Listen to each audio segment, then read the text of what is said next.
ஆண்டவராகிய இயேசு கிறிஸ்துவின் நாமத்தில் காலை வாழ்த்துக்கள். இன்றைய மன்னா, உச்சிதமான கோதுமையினால் அவர்களை போஷிப்பார், கன்மலையின் தேனினால் உன்னை திருப்தியாக்குவேன்.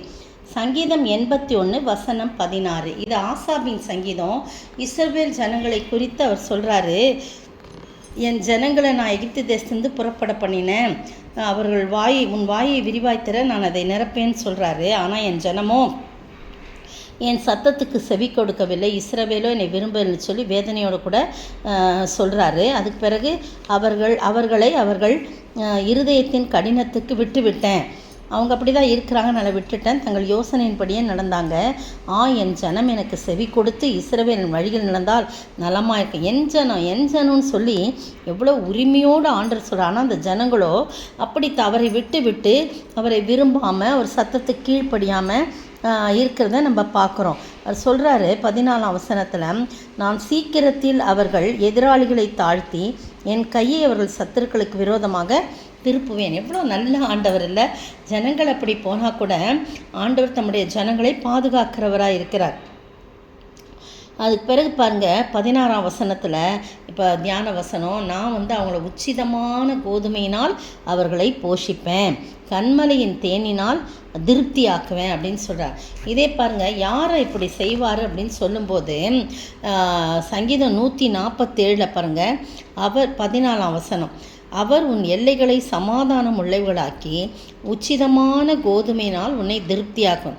அங்கே உச்சிதமான கோதுமையினால் போஷித்து கன்மலை தேனினால் திருப்தியாக்குவேன்னு சொல்கிறார். இங்கே பாருங்கள், இங்கே உச்சிதமான கோதுமையினால் உன்னை திருப்தியாக்குவேன், உன் எல்லைகளெல்லாம் நான் சமாதானமாக்குவேன். யாருக்கு அப்படின்னு சொல்லும்போது, கர்த்தருக்கு பயந்து, தமக்கு பயந்து தமது கிருபைக்கு காத்திருக்கும் மேல் கர்த்தர் பிரியமாக இருக்கிறார் அப்படின்னு சொல்லிட்டு, அப்படி யார் யார் கர்த்தருக்கு பயப்படுறாங்களோ அவர்களுடைய வாசல்களை தாழ்பால்களை பலப்படுத்தி அவர்களிடத்தில் பிள்ளைகளை அவர் ஆசிர்வதிக்கிறார், எல்லைகளை சமாதானம் உள்ளவர்களாக்கிறார், உச்சிதமான கோதுமையினால் திருப்தியாக்குகிறார். அந்த 4 விதமான ஆசீர்வாதங்கள் பாருங்கள். நம்ம கர்த்தருக்கு பயந்து இருந்து அவருடைய கிருபைக்கு காத்திருக்கணும். அப்போ ஸ்தோத்தரித்து அவரை துதிக்க வேண்டும். இது மட்டும் செஞ்சால் போதுங்க.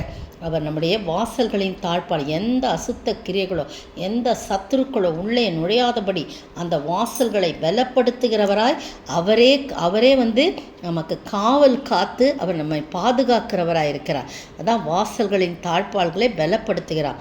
உன்னிடத்துள்ள உன் பிள்ளைகளை ஆசிர்வதிக்கிறார். பாருங்கள், நம்ம இப்படி நடந்தோன்னா நம்முடைய பிள்ளைகளும் ஆசிர்வதிக்கப்படும். அது மட்டும் இல்லை, நம்மளை சுற்றி எல்லைகளெல்லாம் சமாதானம் உள்ள, நம்மை சுற்றி இருப்பவர்கள்லாம் நம்மளோட சமாதானமாக இருப்பாங்க. எந்த சண்டை சச்சரவுலாம் இருக்காது. வீட்டில் வெளியில் வேலை செய்கிறோமா, அங்கே சுற்றியில் இருக்கிறவர்கள் மத்தியில் நமக்கு சமாதானத்தை உண்டு பண்ணுவார். அல்லது ஆலயத்துக்கு போகிறோமா, எங்கே போகிறோமோ நம்மை சுற்றிலும் ஒரு சமாதானம் நிலவும். நம்மை பார்க்குறவங்க, என்ன இவங்க அவ்வளோ அமைதலாக ஒரு சமாதானமாக இருக்காங்க, முகத்தை பார்க்கும்போதே ஒரு சமாதானம் அவங்களுக்கு உள்ள இருக்குது அப்படின்னு சொல்லி அப்படிப்பட்ட ஒரு ஆசீர்வாதத்தை அவர் தருவாராம். அது மட்டும் இல்லை, உச்சிதமான கோதுமையினால் நம்மை திருப்தியாக்குவார் அப்படின்னு சொல்லி உலக பிரகாரமான உணவினால் நம்மளை போஷிப்பார். சாப்பாட்டுக்கு ஒரு குறைவும் இல்லை. கன்மலை தேனினால் நம்மை திருப்தியாக்குவார். உச்சிதமானனா என்ன, அப்படியே உயர்ந்த வகை கோதுமை. வெறும் கோதுமையினால் உன்னை திருப்தியாக்கும்னு சொல்லலாம்.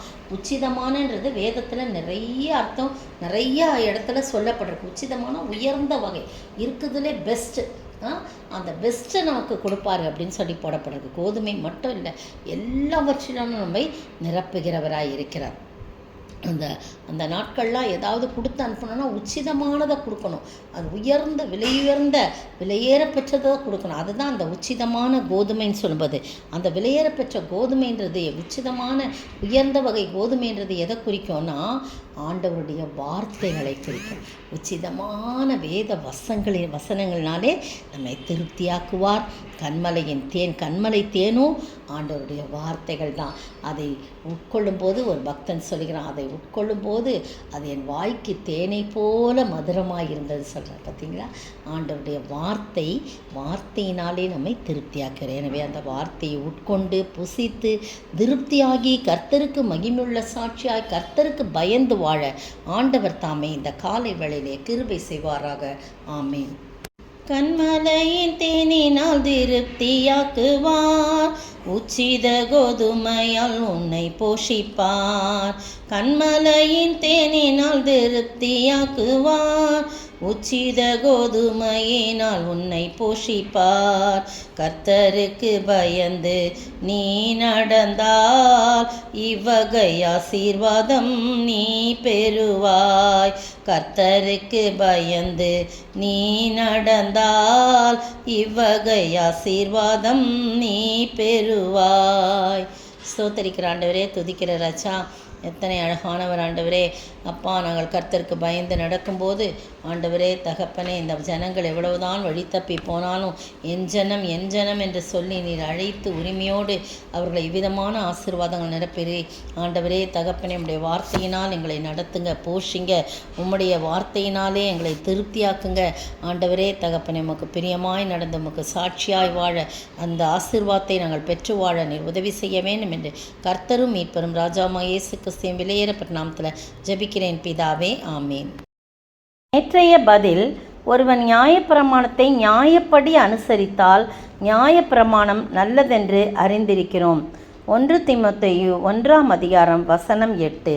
இன்றைய கேள்வி: அப்போஸ்தலனாகிய பவுல் எப்படிப்பட்டவரை எதற்காக ஸ்தோத்தரிக்கிறேன் என்று சொல்லுகிறார்? அப்போஸ்தலனாகிய பவுல் எப்படிப்பட்டவரை எதற்காக ஸ்தோத்தரிக்கிறேன் என்று சொல்லுகிறார்?